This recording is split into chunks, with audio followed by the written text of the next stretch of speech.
Hey guys, well, this is actually the beginning of the end. This is the last canner of deer, and this is all ground, so there's at least 7 pounds in here because the last bit was 8.5 before I cooked it and put it in the jars. So, and I have a little bit left over. But I was sitting here and kind of went through the videos and realized I didn't tell you why we do this.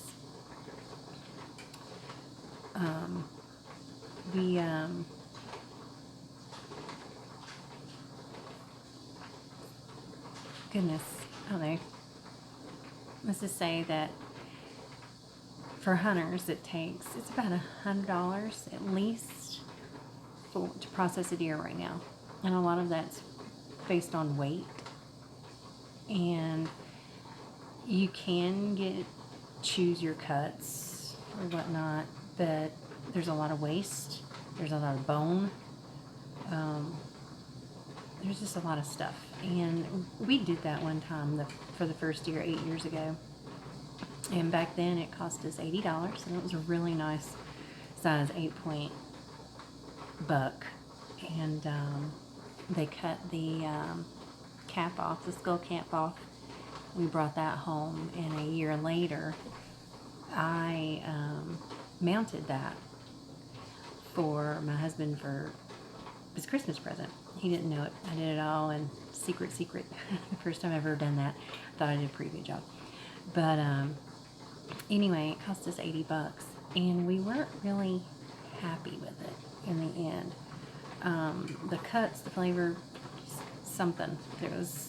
We weren't happy.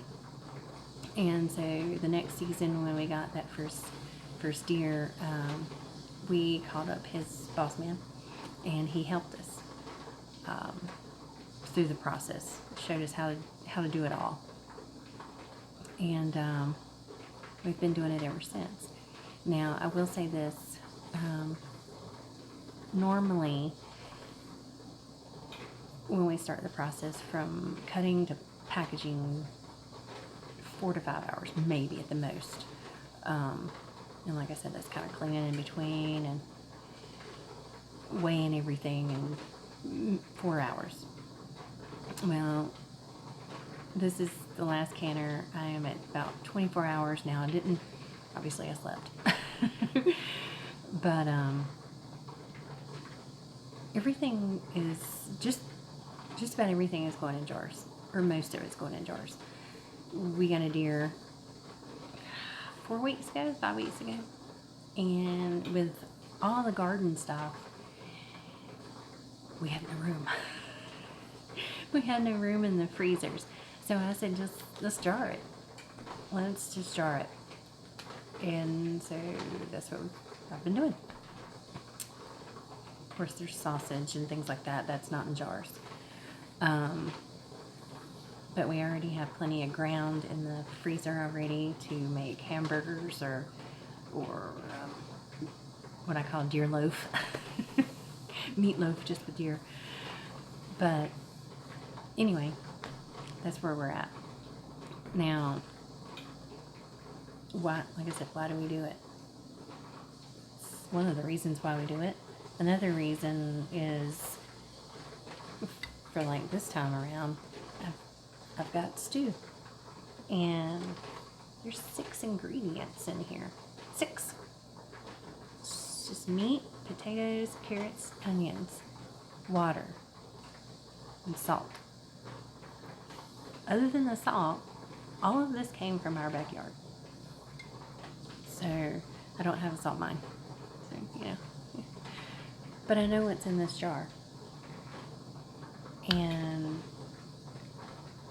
can you say that about a can at the grocery store? Can you even read half of the stuff that's on the back of that can? Anyway, this is ready to go. This is a heat and eat. That's it. Heat and eat. Another reason, like I say, we do it ourselves is, cost effective. And like I say, everything I'm doing on this is all shelf stable. You know, at minimum, 18 months. So if something happens to lose power and something happens to the freezer and I lose everything, which I've happened before. Don't trust those things. Always keep an eye on your freezers. And I lost everything. Hundreds of dollars of food. And all that would be to waste if I couldn't put it in a jar. But anyway, like I said, when you watch the video, you'll kind of see the process, everything we did. And I will say this, when I was reviewing some of the videos, people may say, oh, that's so unsanitary. You didn't see all the cleaning, or you won't see all the cleaning. I mean, like, really, who wants to watch somebody clean something for 30 minutes? I don't. I don't know, there's probably some people out there that might. Yeah, there's other channels for that kind of stuff. But I am a stickler for sanitation when it comes to food preservation. I mean, I'm going to eat this stuff. I don't want to get sick. I don't want my family to get sick. I don't want anybody to get sick. So I am a stickler for cleaning. So that's kind of why it takes a long time too. Between every process, I'm constantly cleaning. I know the hot water heater is probably like, oh my God, please stop. I have half a wash machine full of dish towels and dish rags and whatnot. But anyway, I just kind of wanted to let you know why we do this. And obviously you'll see in the video how much we actually ended up with and whatnot. And as far as red meat in the store, so beef, do the numbers. You do the numbers based at your grocery store on how much we ended up with. And I mean, this is priceless to us. You know, yeah, I've spent the last day in the house while everybody else out was enjoying the sunshine this weekend. But then I'm done. This is ready to eat. Ready. I don't have to come home and cook dinner. I can open up a jar. I don't have to thaw anything. I mean, in the time it takes you to thaw out the meat and do everything and put it in the pot and get it on the table, I already have 6 beef stews already, ready to go. So anyway, this is probably going to be a long video because there is a lot to it, but it is, you can always fast forward and just stop when there's recipes. But anyway, I hope you enjoy it, and just sending many blessings to you and yours. It's about dinner time. I don't think I want to eat any meat. Please enjoy the show. Bye.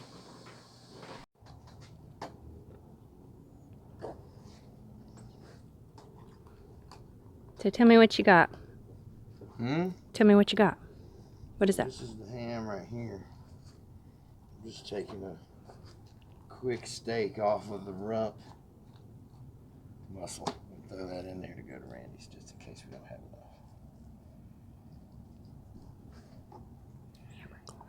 I know, I'm not 100% sure exactly what it is, but from the other guy's video, this was the rump muscle. So we're on the back leg right now.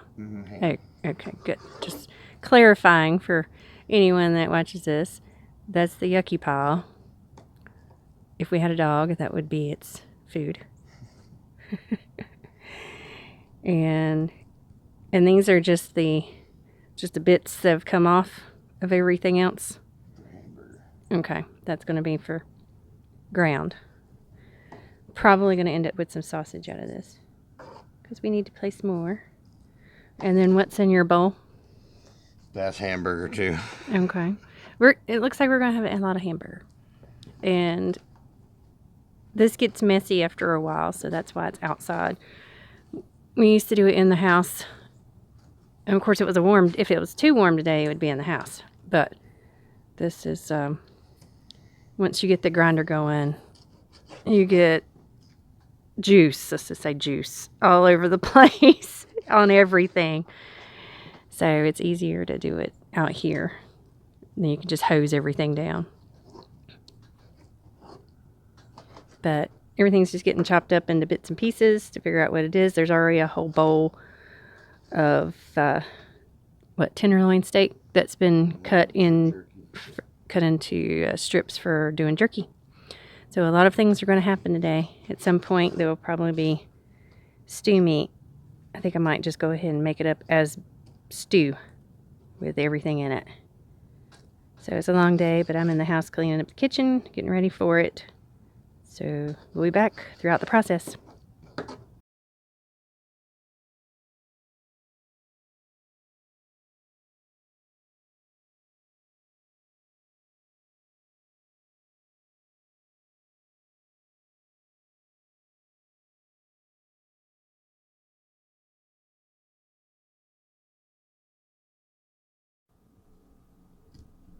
Okay. I look crooked. Okay, so this is the meat. Ground. Steaks. I guess he did that out there. He went ahead and wrapped them up, but that's steaks. They're going to get used tomorrow. Looks like I got a big bowl here, half a bowl here. And this was the other tenderloin already cut into strips for, what are we doing? What's he doing? Oh, jerky. Making jerky. So that should probably fill the dehydrator at least once. So everything's trimmed up, and I've got my old school scale here. So let's weigh it up. We're going to weigh it up in the bowls. The only one I'm worried about the weight is going to be my actually jelly thing, because that holds like 14 or I don't know, 18 pints of liquid. So let's see what happens.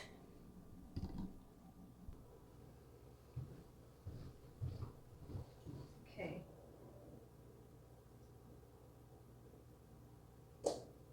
Around 0. We have 3. I don't know, what is that? 3 and 3/4 pounds of steak. 3 3/4 pounds of steak.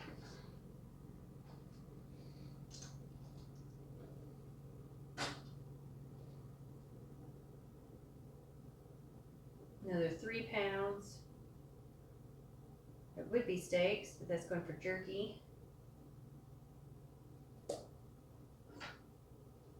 Say that again. Yeah, that's right. Okay. So, stew meat.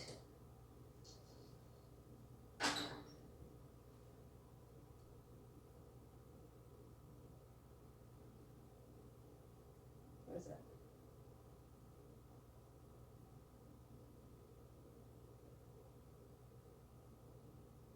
Just over 5. I'm looking at 5.2. 5.2 on that one. Oh my. Oh, what is that? We're at 9 1/4 on that one. And then hefty. You can come see if you can go ahead and pick that up right quick. That would sink, so I can watch that. Yeah. Mm-hmm. Go ahead and lift that. Goodness. Oh, Lord have mercy. 21. That's Is that not 20? You're in front of the camera. oh, I'm sorry. I didn't see it. That's it. Yeah, it has 21 pounds. Okay. So probably. I'm betting this weighs 2 pounds. Oh, you can take it off. 21 pounds a gram. Wow. All right. So rough estimate, 42 pounds right now. That big thing is 21 pounds of ground. Lord have mercy. Anyway, so we'll be back in a little bit doing the things here, getting it all together. Okay, so he's starting on the jerky. He's got to kind of dry it a little bit. Just pat it dry and season it. And then basically it goes in the fridge overnight. Basically marinate. Get all that curing and the seasonings in. What I am doing is taking my stew and I'm filling my jars. This is what's called raw packing. And we're going to get roughly a pound. I mean, you just never know. In each one. Like that. But we'll do it anyway. So, for me, just kind of packed it in. Let's see here. How small? He's big.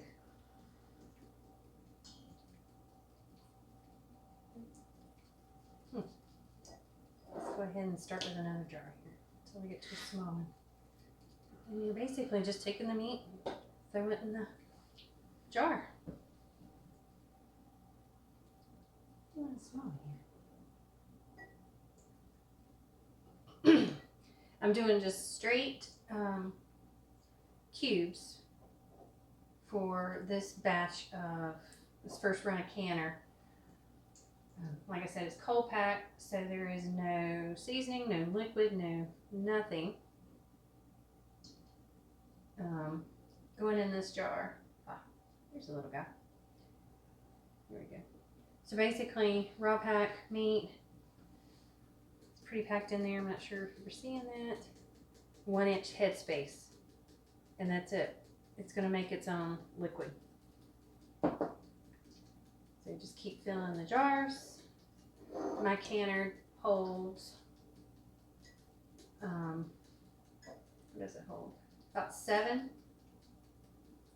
And these are pints. I prefer the wide mouth.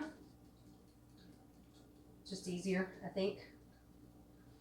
But you can use, which I only have 6 wide mouth ready. Because the others are filled with food. Well, actually, I guess we did a canner run last fall, I guess it was. So we have several still packed away from last season. But basically, just fill the jar. That's it. So we're going to pause. Looks like he's already got one seasoned up and put in his little baggie. And we're both going to just kind of keep going. Yeah. I just wanted to say, this meat right here, if you can see that, I know my camera here doesn't show, but gosh, that looks so good. So it's clean. It's very clean.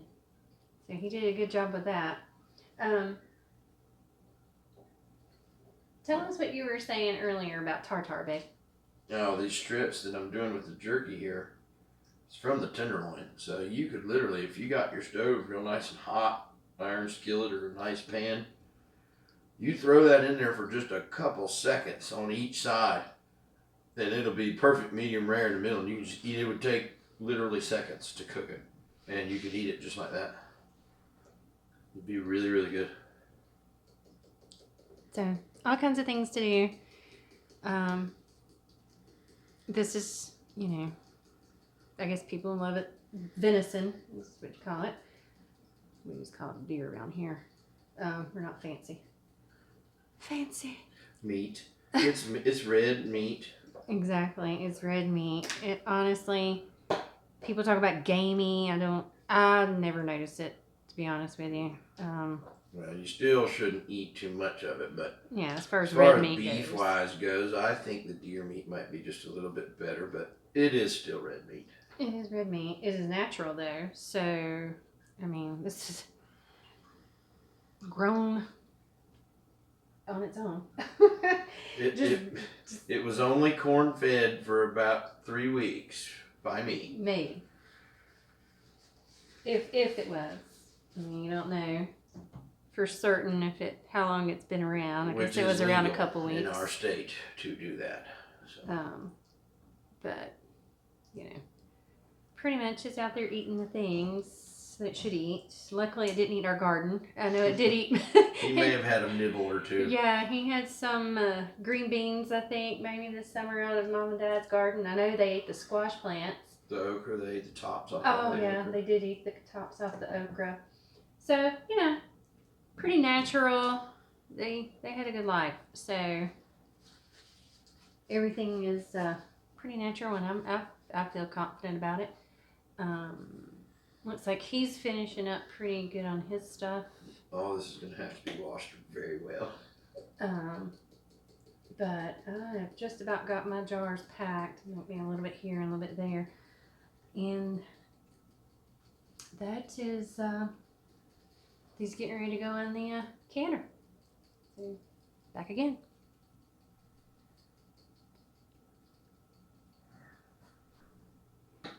Okay, just about forgot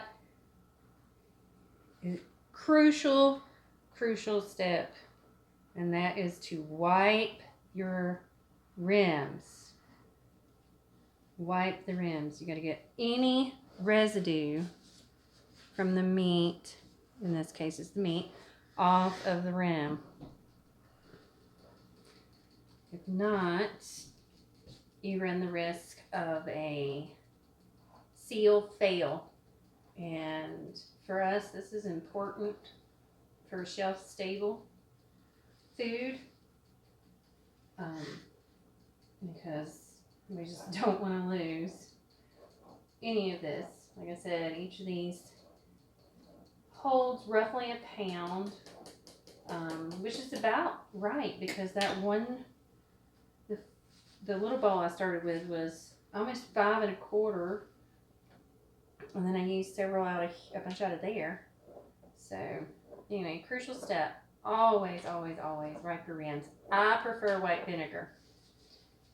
This will break down any residue. And you just don't want that. Don't want that. Looks like he's finishing up his jerky. So, back in a minute.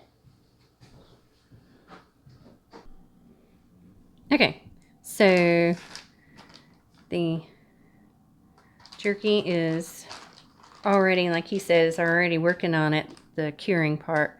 So it's already turning nice. You can smell it because we haven't got the bag. It does smell really good. And I don't do jerky, but I do like Cajun. So that'll go in the fridge. We'll start that in the morning. We've decided we're not going to let it do 24 hours like it said. We may do 12. Start it in the morning because it'll take it a while for it to dry out. Now over here, I'm putting the last jar in, and you can see there is nothing but meat in the jar. So there it goes. It is 4:30 in the afternoon. This is a cold canner. Cold meat, cold jars, cold lids, cold water. Nothing is on.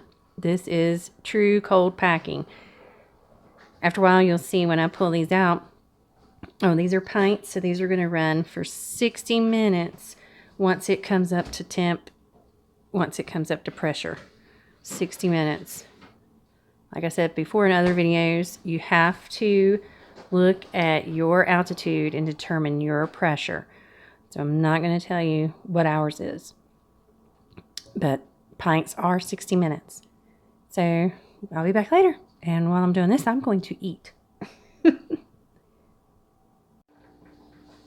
Okay, guys. Not sure where I'm going to put this video or whatever, but I'm getting ready to do the, getting everything ready for making actual stew in the jars. But if you've followed me this spring, I grew carrots and put 2.5 gallon bucket, layered them in with sand, and these little guys are still so firm. I picked these, what, May, June, and of course I don't wash them before, but I'm putting pressure on them and they're firm, so it works. Sand and a bucket with a lid on it in the refrigerator. My own personal root cellar. So, carrots from the garden from the spring. And like I said, I just keep digging in here and getting more carrots out. There's one down there. Getting ready to go in the water. So, anyway, that's all. Just wanted to pop in for that. Canner's been off for a while.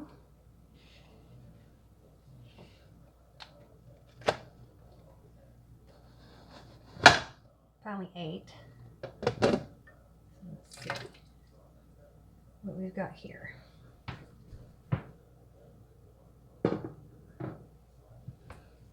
Smell meat.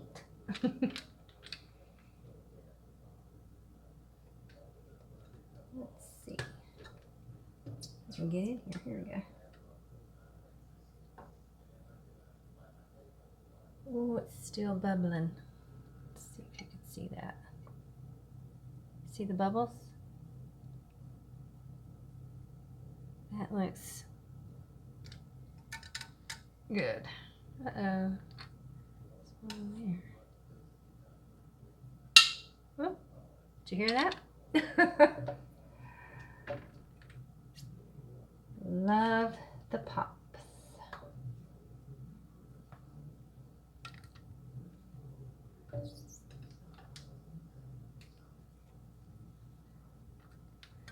Pop, pop, pops.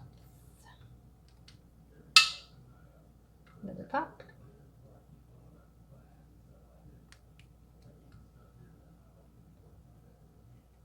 I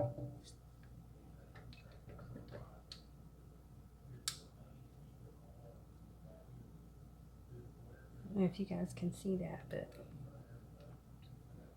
they are a bubbling. Bubbling, bubbling.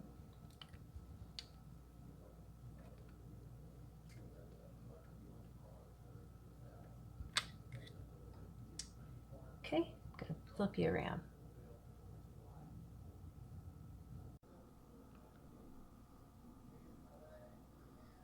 Still cooking. Now look at all of the liquid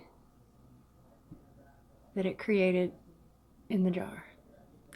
All of that came from just the meat. And they all look pretty good. So, 7 pints, roughly set. Whoop, there's another pop. I heard something. So you can see the bubbles. So it's still cooking in there. Okay, now, canner's still hot. Oops, sorry. Zoom you back out. Oops. Okay, next batch. Stew. Stew ready to go. So, deer, potatoes that have been lightly boiled to go ahead and get some of the starch out, carrots, onions, salt. That's it. This one we have to top with water, so I already have that hot and ready to roll. now, that's it. Wipe the rent. Oh. Fill the jars to here. Flats and rings. These are quarts. 90 minutes. By the way, I knew I told you wrong earlier. 75 minutes for a pint of meat. Any meat. 75 minutes in a pint. 90 minutes in a quart. This is why I don't do canning videos. I always forget something. So the best advice is always, always, always follow safe canning practices. Whether it's the Blue Book, the Kerr Canning Book, which I have, old school. Go on the website for home preservation, from the National Home Preservation. It will give you all the instructions you need on safe canning practices. Safety, safety, safety, safety. I have washed, cleaned, dried, cleaned for hours now. Anyway, this is the next thing. I need to start working on sausage. I know I'm going to do at least 5 pounds of sausage. And it is 8 o'clock. So I'm not sure if it's going to happen tonight. I really should. While the canner's going, why not? But I guess we'll see. All right. Talk to you again soon.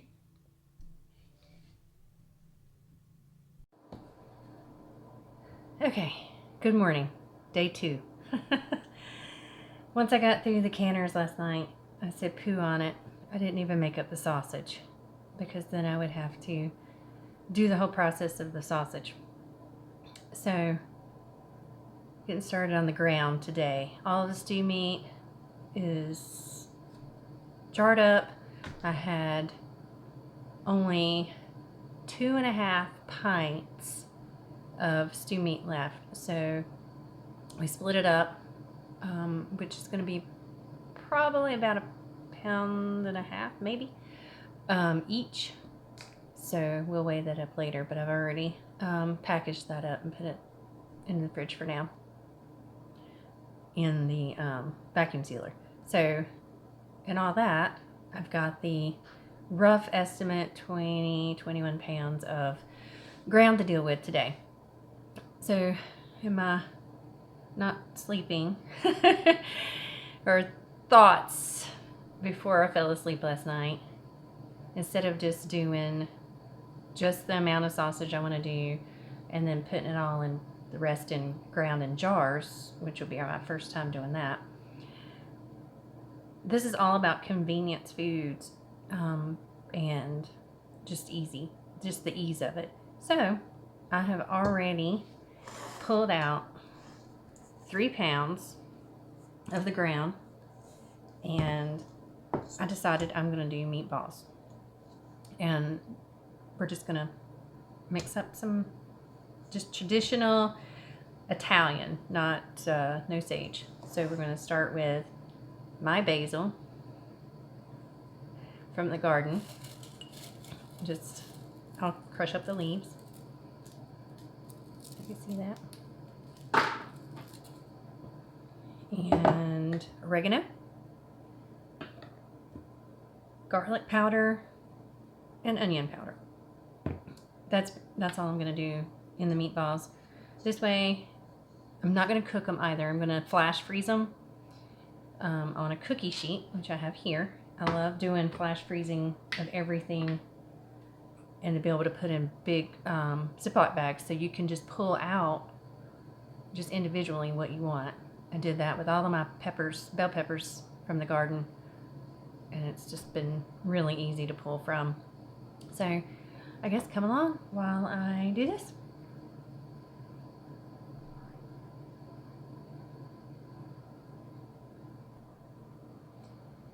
Okay, so I'm going to do, since I have 3 pounds, this probably sounds crazy, but I'm going to do a tablespoon pretty much of the garlic and onion. This is eyeballing. Just going to sprinkle over the top.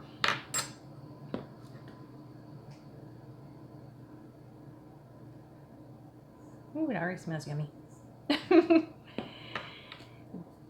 This is about a tablespoon of what I have left in this jar of oregano. And then as far as my fresh dried, you guys, this all of that basil in the garden this year grew so much, and then I wasted so much. It just grew and grew, and with everything else happening in the garden, I just did not get to it. Now the sage is still out there. It's doing well, but I will bring in some here soon to go ahead and chop and dry, but I already have a lot on the shelf. So as far as this is, there's going to be hunky chunkies of basil, little bits and pieces.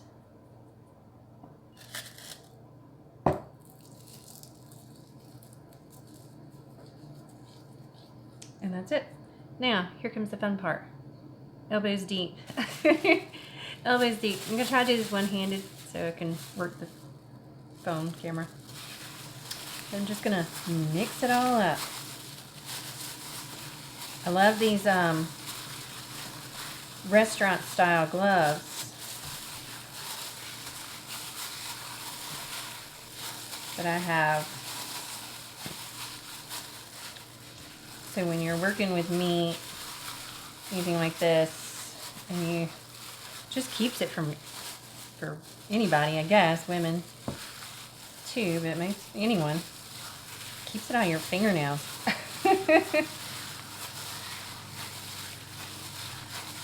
So just kind of working it in.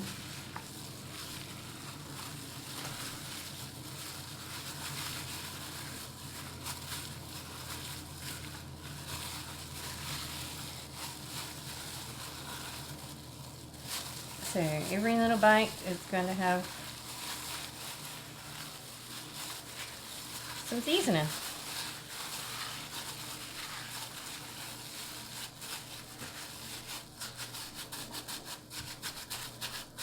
That's it. Now you're just going to make your little balls, meatballs, however you want them. A lot of times, you know, spaghetti meatballs or meatballs and gravy.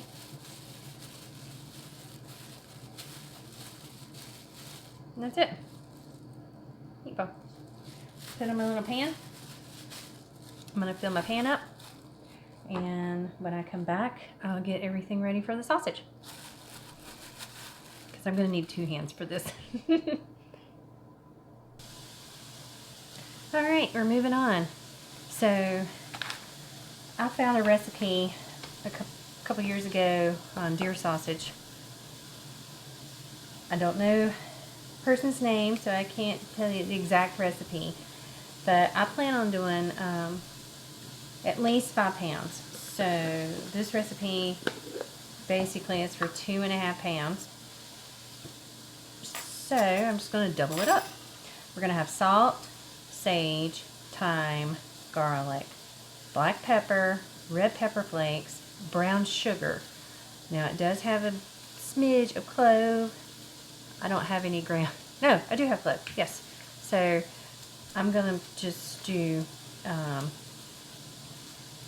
just a smidge on the clove, because last time I did sausage I didn't do the clove in it, and it was great. So anyway, that's pretty much it. Salt, and we're talking, you know, for 5 pounds, it's not that bad. Sage, thyme, garlic, black pepper, red pepper flakes, brown sugar, and clove. And if you hear what you hear in the background, sizzling, is one of those meatballs. You can probably see it over there in the cast iron. I put a little, since there's not any fat in the, real fat in the meat,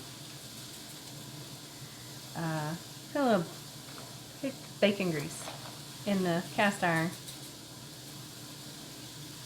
So I haven't eaten yet.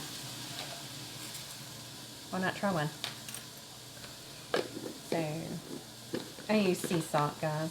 You can use whatever salt you want. I do heaping spoonfuls of the sage. And remember, it looks like a lot, but I am doubling up my recipe for the amount of meat I have. Time. By the way, saw me empty out one of these little containers earlier. Keep it. You can rinse it out. You can actually, if you're going to use for the same thing, like oregano. The only reason I didn't have oregano, it died on me. I had spider mites or something this year. So keep your little shakers and just refill them with, if you don't grow your own, do bulk. It's cheaper.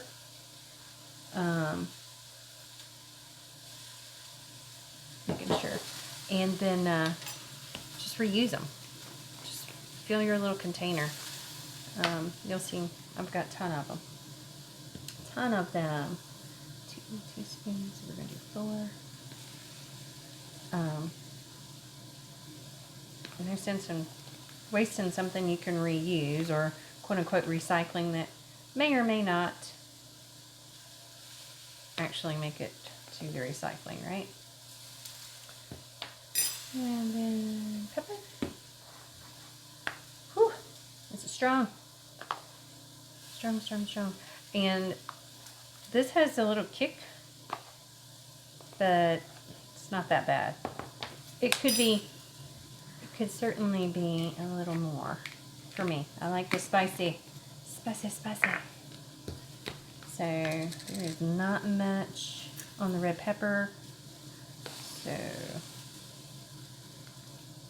I'm heaping on that one.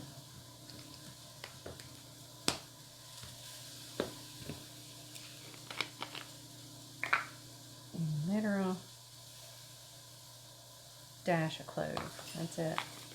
And then the brown sugar. So we're doubling up.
Okay guys, sausage, yay, 5 pounds, ready to roll.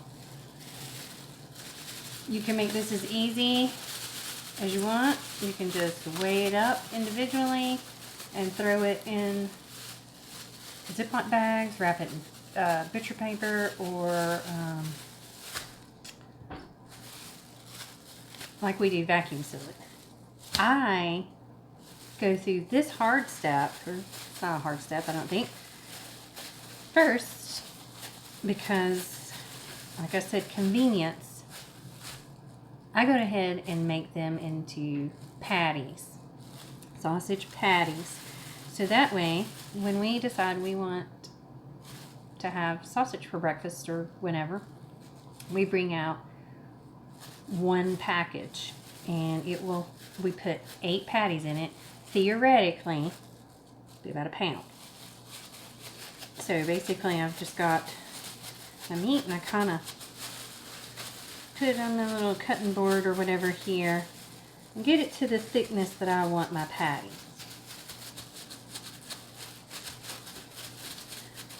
And to make it just perfect, I use my biscuit cutter. So these patties fit my biscuits when I make buttermilk biscuits. So anyway, so that's about where I want it as far as thickness. It's definitely over a quarter, probably about a half an inch thick. Just a little nice little surface. And then I just put my cutter through. Now, I'm not gonna lie, normally I do this straight on the counter because I clean my counter religiously. And it's a lot easier to get the cutter through it. But for you guys, I'm using this cutting board.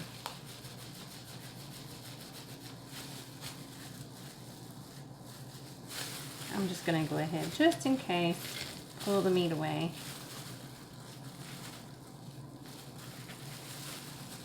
Clean up the edges a little bit.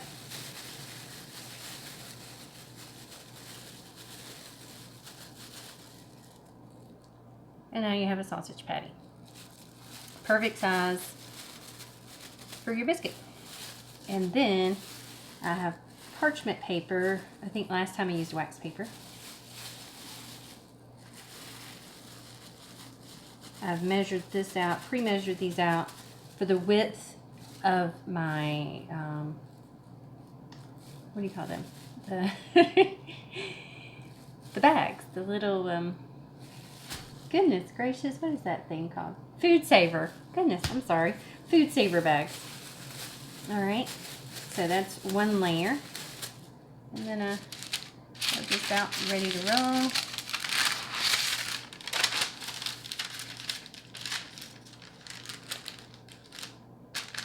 And we'll put another layer on the top. Get 4 more on there. And then I have one package for breakfast. So that's how we do this. That's how I do it. Like I said, you don't have to do this. You can just super easy weigh it up, how much ever you think your family uses in a meal, and throw it in the bag and put it in the freezer. Or wrap it in the butcher paper to keep it longer, or like we do the food saver. But this way too, if I don't want all of these at one time, I can open up that food saver, just pull out 4, cook those, and put them in another Ziploc bag and throw them back in the freezer. So that is how I do our deer sausage. So once I get all of these done, I'm theoretically hoping I have 5 packages, 5 6, but we'll see based on thickness, and then we'll move on to the rest. All right, I'll be back. All right, guys, I'm back, and we lied a little bit. Okay, so just gonna. That was 5 pounds. We have 1, 2, 3, 4 full packages. So, and then we have 4 little patties. So, I'm not sure if I'm gonna go ahead and package this and freeze this for a small pack, or if we'll, I don't know, breakfast tomorrow. Who knows? So, now I'm gonna clean all this up, and then get my food saver out so I can vacuum seal these packages. I'll be back in again.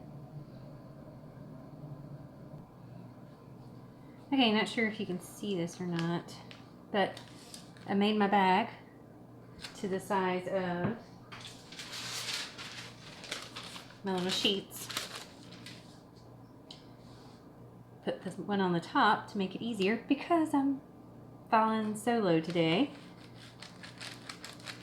And just work it in there. Like I said, it takes a little bit. Usually a second pair of hands is nice to have. But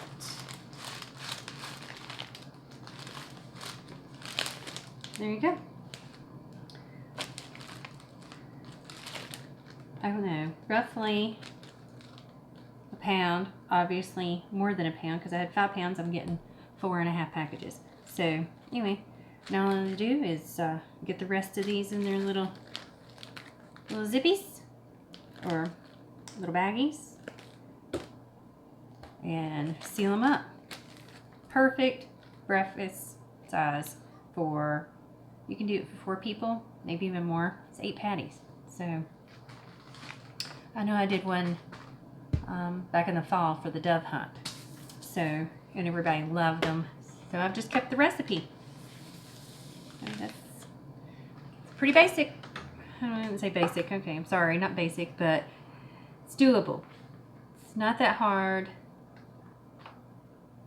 to take care of your own meat at home and just make it the way you want. You saw I had no